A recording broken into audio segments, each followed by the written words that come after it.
So today we're going to be talking about some of the guns from Hunt Showdown. Now, I've been playing this game off and on since it was in closed beta, and I love the game. I'm just terrible at it. But I know a lot about the guns because I have shot most of the guns, and this is my autistic fixation. We're not going to be covering all the guns, we are going to be covering a lot of the fun facts of the real-life counterparts of said guns, and we're going to start with the Nagant revolver. Alright, now we're looking at the Nagant revolver. So, the mass majority of the Nagants you find in-game have one thing in common.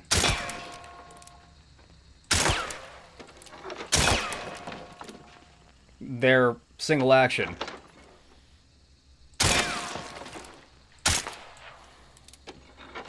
Yeah, that is no bueno, because the mass majority of them, and this was done under the Soviets,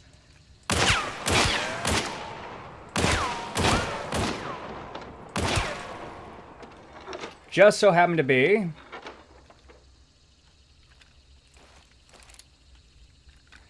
double action. So the mass majority of the Nagant revolvers were double action because the Soviets produced the living crap out of them. But you see this version is actually the silenced version. And the way the game made this out is the suppressor here in the game looks like it's just a muffler off an early engine of some sort. But yeah, that's not how that went.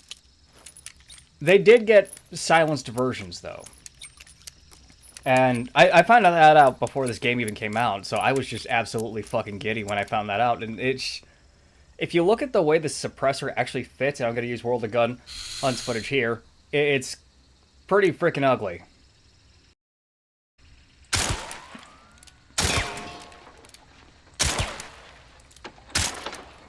I think it's more important to state that this simply did not exist in this part of the world at the time of this game's being made.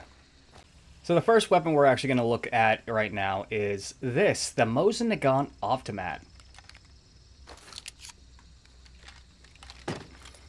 And this is an interesting one because even though in-game, this never happened to the Mosin, but this happened to another popular rifle at the time. And let's see what makes this thing special. 3-round burst. Yeah, so the real-life counterpart, I believe it was an Lee Enfield. I'm going to do a little bit of research on that one before I actually talk at length about it. But, yeah. Someone taking a bolt-action rifle and making it automatic. This is something that just seems like it's impossible, but guess what? With heavy modifications, it happened.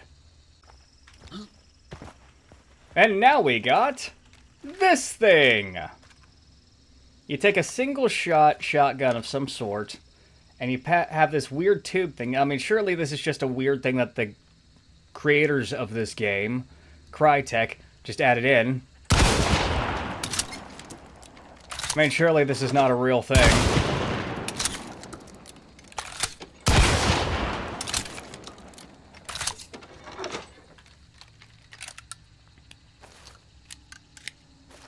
Yeah, actually it was a real thing. It's called an ALOS device because you could just add this to any single-shot shotgun, and now you've got high capacity. Whereas, where did they put that? Where did they put that? This right here, I mean, yeah, you got capacity for it. But this was $40. This is what a $40 shotgun looked like back in the 1800s. This was a $6 accessory. It would be cheaper just to add a bunch of these. Which is awesome. Now, how common were these? They weren't. So much so that when I first saw this on Forgotten Weapons, I think it was. I think it was Forgotten Weapons. I'm not too sure. It could have just been one of them shorts. I was just like, what the hell is that? And then last time I saw one, it was because the 3D printed gun community decided that they were going to make one for shits and giggles.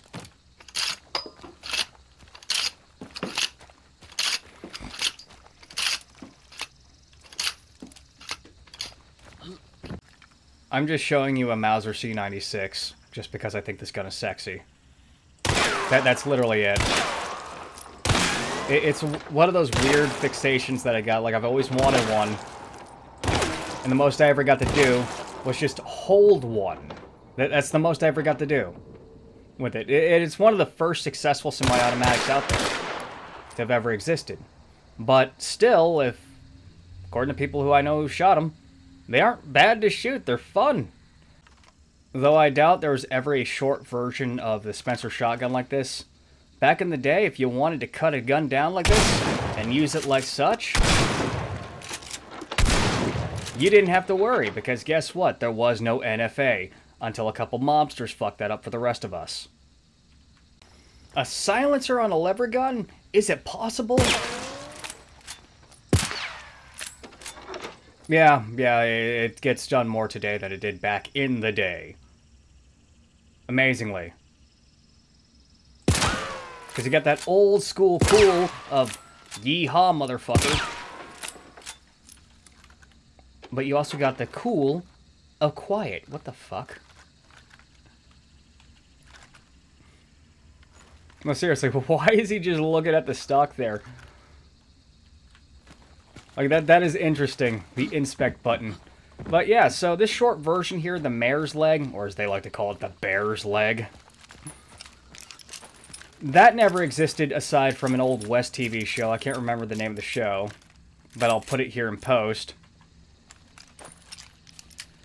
It's one of those things where I'm actually surprised it never actually did exist. Because, I mean, like, I can see the benefit of chopping the barrel down in the stock, especially when it comes to reloading, because, you know, this, versus...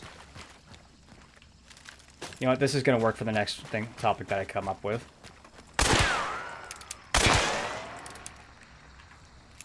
Doing this, where you shuck the bullets out manually. I mean, it's so much faster just to shove them in. But, I mean, these are also less unwieldy to mess with. Which leads to this. The chain pistol. Surely this was something fake. No, actually, you had this thing called the Joslin chain pistol, which I believe the whole story with it was going for military contracts, but nothing ever came of that. I mean, it doesn't seem like it'd be too complicated to create such a thing, but nobody ever did. Oh, gee, I wonder why. Probably because they never felt the need to. I mean, look at how unwieldy this would be. No one's going to want to carry that.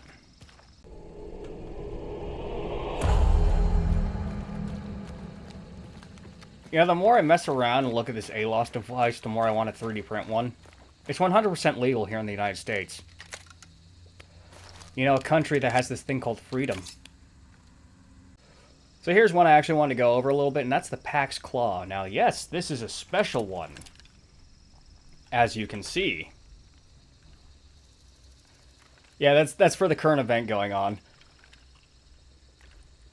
The worst part about that skin is that skin would actually keep you from putting the cylinder in the frame. It wouldn't work, but it's still cool looking. I want one. And the whole thing with the claw is that you could do this because you have a knife in the back. 150. 105. 43. Yeah, that's pretty cool, eh? Like, you basically failed if you got that close in a gunfight. Let's just take a look at the reload here. The thing that bothers me about all the reloads in this game is that, like, you don't see your character working the ejector rod. He's just rubbing the outside of the cylinder. Yet we have an ejector rod. Anyways, before my ADHD takes over again... That knife? Now, you never saw them with a straight-up knife, but you did see certain grips that were meant for smacking people in the head with. They're called skull crusher grips. The bird's head grip that was on a lot of single-action armies, you see here, in this image, And Merwin Holbert, which is a gun that I'm surprised has not shown up in game, it had this.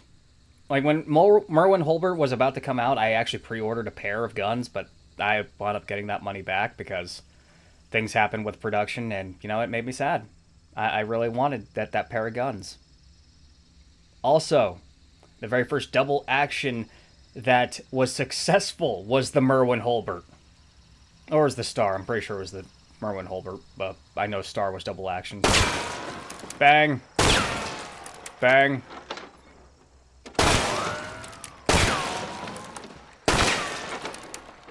Just having fun here.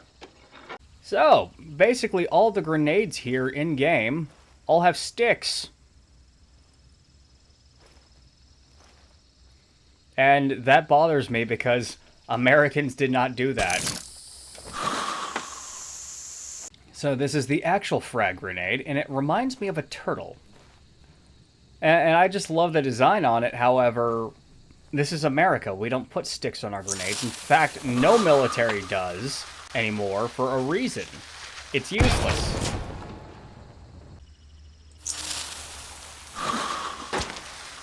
I'm sorry, I just get distracted by the sticky. It did 18 damage just by sticking. Is there a way to actually get that thing off you? Damn. Still doing Ren damage.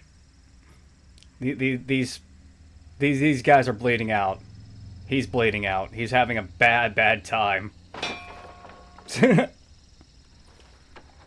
But what bothers me about this is that this game takes place in America. Yeah, I'm sure if they got smuggled in, they would have these. Ow.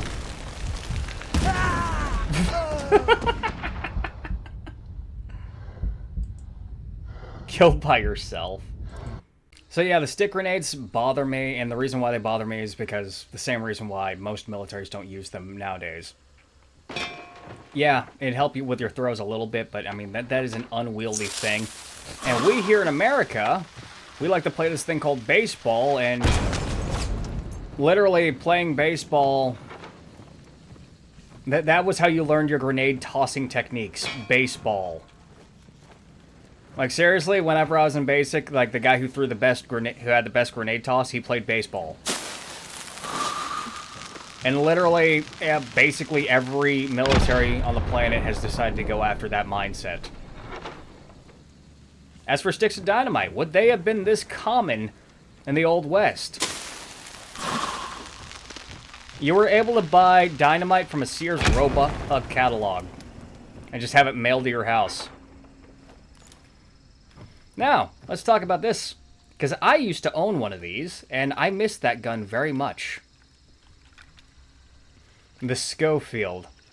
Like, to tell you how much I love this gun, I actually had it as my conceal and carry for about 6 months, and then I had to get rid of it because girlfriend's family.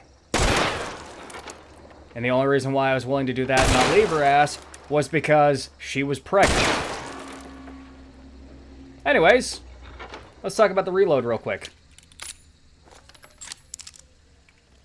I don't know if there was speed loaders for them back in the day, but I took a modern day speed loader, one that fit a, I think it was a Winchester not Winchester, a Smith & Wesson model, I think it was 35, it's the 45 Long Colt double action, and it fit the Schofield perfectly. So, yeah. The same speed loader also works on the Smith & Wesson Governor, which is a gun that I very much want, but I've yet to see one of those in forever. But the main reason why I brought this thing out is because here is the fanning ability, and you can't do that with a Schofield. That was literally one of the first things I tried when I owned a Schofield. And that's just because the locking mechanisms is totally different. You can't fan a Schofield. But boy, is it cool to do in game. Bam!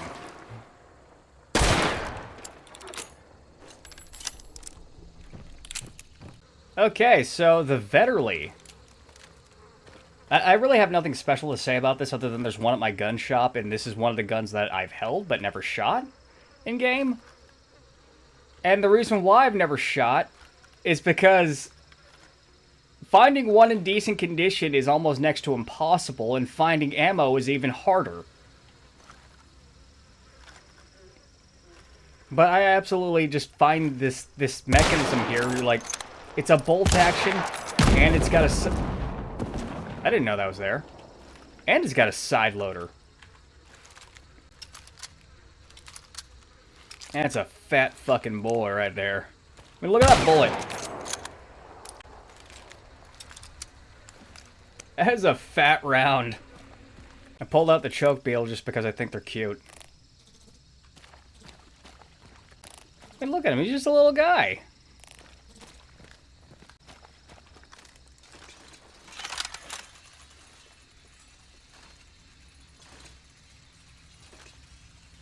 Okay, so the final thing that I'm going to talk about here is the shredder. And I think this thing is just stupid cool. It is wildly impractical. It is something that, even though you could make it back in the day, I don't think anyone would. No wonder why this is a special pickup-only gun.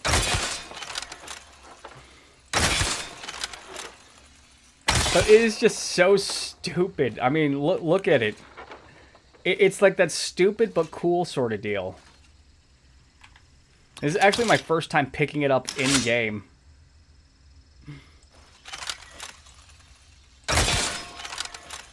Just spins it. What the fuck happened there? But yeah, I have all the stuff to make this. And it will happen with 1,000 likes. Will I get that 1,000 likes? Probably not. But my god, if I do. I missed. So yeah, that wraps up a lot of interesting facts about a lot of the guns from Hunt Showdown. Not all of them, because, I mean, some of them, they're just straight up... They're just straight up the gun. I didn't go into super detail on a lot of these guns because I don't feel like it's necessary. And a lot of the times that would just cause me to go into this giant autistic rant and ramble, which would stray into other things like how the USSR came to be. Like, literally, the mass majority of the Nagants, the officer Nagants, that the double actions, that's because communism. Which I wrote a book on. I'm actually working on 2 more book projects. One on the current state of things in America, and another one on the transgender topic, which is going to have a slightly famous detransitioner. Like, literally, her and Chloe Cole are good friends. But that's more a topic for the other channel, which is going to be linked down below. Now, like I said before, I am still working on the modern C96 project, and I'm literally being defeated by one spring, and, well, I need to do a little bit of maintenance on this 3D printer before I can see if my idea works. Literally, that is the main thing that is keeping me back right now. I should be a jackass and make it in 45, just like the Chinese variant. Once I have a 3D printed version that functions as well as a 3D printed version could function, that's when I'm going to go and start doing the whole getting parts CNC'd. And I want to do that myself, because, you know, I want to know how to operate a CNC machine. I mean, aside from the 3D printers, 3D printing is easy CNC. You know, it's not easy CNC. Having a giant drill bit move with a stupid amount of torque and cut off bits of metal from a giant block of steel. There aren't too many YouTube videos on that. Pray for me. And the next question is, what CNC machine do you want to use? Because the Ghost Gunner was a giant piece of shit. And I don't want that thing. One step at a time, one step at a time. Like, share, subscribe, and if you want to support the channel, there's a Buy Me a Coffee, a Patreon, or you could buy a copy of my book, or the merch. Have a good one, guys.